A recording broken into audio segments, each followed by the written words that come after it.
my fellow Homo sapiens? It's your boy, the legendary Hadou, and this is a Berserker manga chapter review, Berserker chapter 348. We dive deeply inside of Casca's mind, and we open up a mystery coffin. This and more coming at you next.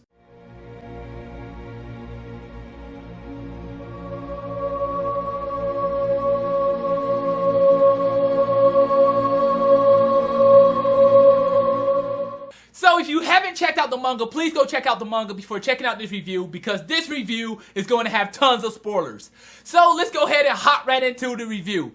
Man, oh man. So we open up with the black sun, and I feel like the black sun symbolizes the eclipse. And we have Shirk and Farnese walking deep inside of Casca's mind. And when you look inside of Casca's mind, it is massive. It is just a wasteland. It looks horrible. I mean, it's just nothing but death, it seems like. And we see these poles hanging out with these like banners, or these black banners kind of just blowing in the wind on them. And it just looks really, really horrible in her mind. And I really love how the scenery looked. Like it was just a long, big, dark desert.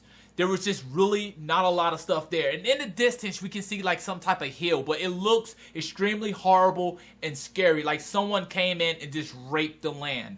It was just extremely horrible. Now, the interesting thing here is that we see this dog. We see a dog that's rippled in scars and only has 3 legs, and it has a chain around its neck, and it's dragging a coffin. And it seems like this coffin is very heavy. It seems like this dog has had a very long and rough time. I mean, it was just really sad to see this dog, how beat up it was. And it had these spikes hanging out of his back. And as it walked, we see these poles, and we see the black flags, it seemed like, come to life and start throwing spikes inside this dog, causing it more pain. It was just brutal how it was just hurting this hound. It was just incredible. So we have Farnese and Shirk. Shirk says, hey, we have to do something. It's like, what do we do? We go, let's help the hound.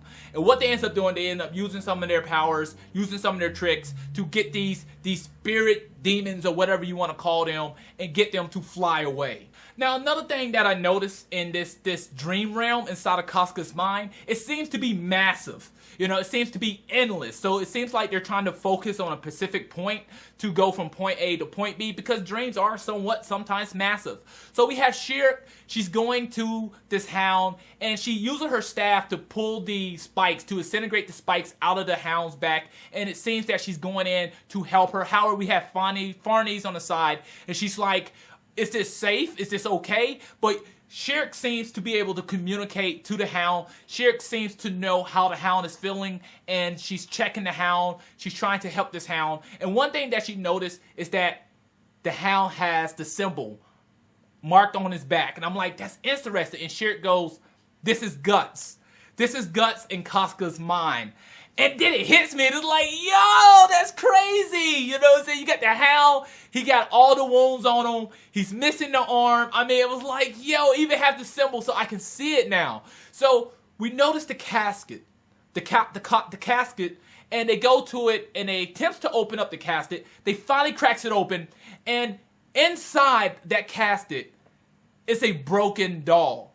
And I'm like, yo, my goodness, wow, a broken doll. So off the back, there's just so many questions. You know, it's like, what is this broken doll? Is this Casca? You know, there's just so many questions that just happen once they open up that casket. I really like that. However, Shirk sees something very, very tiny in the coffin inside the broken doll. And she's like, what is that? Is something there? So we have Farnese, she comes over, and we see this really, really tiny little person.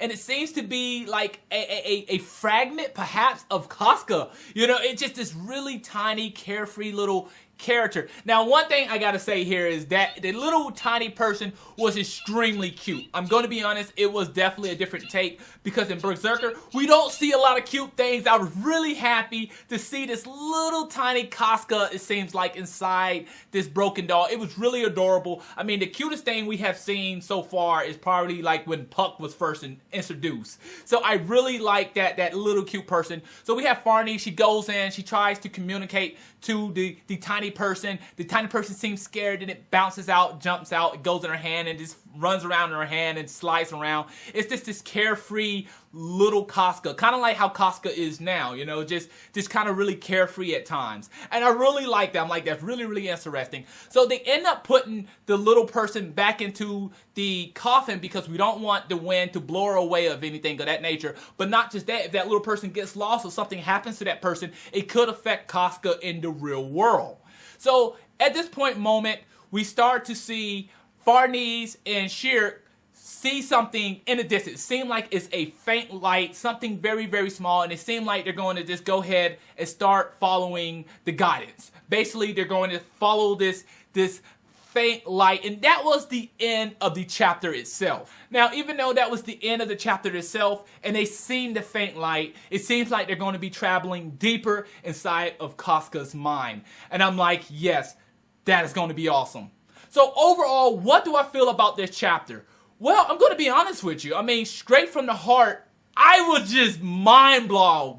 I mean, I was just really impressed with this chapter. I mean, yes, a lot of stuff did not happen, but I felt like this chapter here was just incredible. And the first thing I kind of want to focus on is just the art style. The art style of this chapter was so beautiful. It was so breathtaking. It was like, wow, even though we was inside of Casca's mind, it was just this dead wasteland. Everything that was drawn was just beautiful. I mean, if other mangas could have this beauty in it, it would be just incredible. But this, one thing I can say about Berserker is that their art style is just so superior to a lot of other mangas, man. I mean, it's just such a great thing just to sit back. It's just pleasing to sit back and read this manga because it looks so beautiful. Not just that, we have a lot of new questions. You know, we got to ask the question, what is the broken doll? And I really like when we get new questions to ask. And I really like where we're going. Because, I mean, when I was reading this chapter, I felt it a little bit in my soul. Like, oh, man, we're finally inside of Casca's mind. I mean, for crying out loud, we've been on this journey for years, for crying out loud. I was still finishing high school when we first started this quest of, hey, you know, we're going to get Casca's mind back. I done graduated high school, went to college, got a couple degrees, and now we're finally here. So, you know, I'm really happy to finally be here and finally be on this journey to perhaps receive Casca's mind back. So that is really, really incredible. So when it comes down to the story itself, we're definitely progressing to something, to an ultimate goal, and that's something I really like because we know how long chapters can be. Chapters can be anywhere from a few months to several long years. So I'm really happy that we're actually getting in here and actually moving. This type of hound that's supposed to be Guts in this ultimate dimension or Guts inside her mind, I really like that. I like the symbolism there. That's really, really awesome. I want to see what kind of gameplays that this hound is going to play. So that's really, really good. And not just that, this is a really good time for us to see Farnese and Shirk really do some things because they was the VIPs of this chapter. It was mainly them two. We really didn't focus on the Firestorm King or any of those characters. We focused on them two, and I really like the direction Berserker is going. I'm really liking this. I'm really enjoying this. Overall, I'm very happy with this chapter. I am just so mind blown.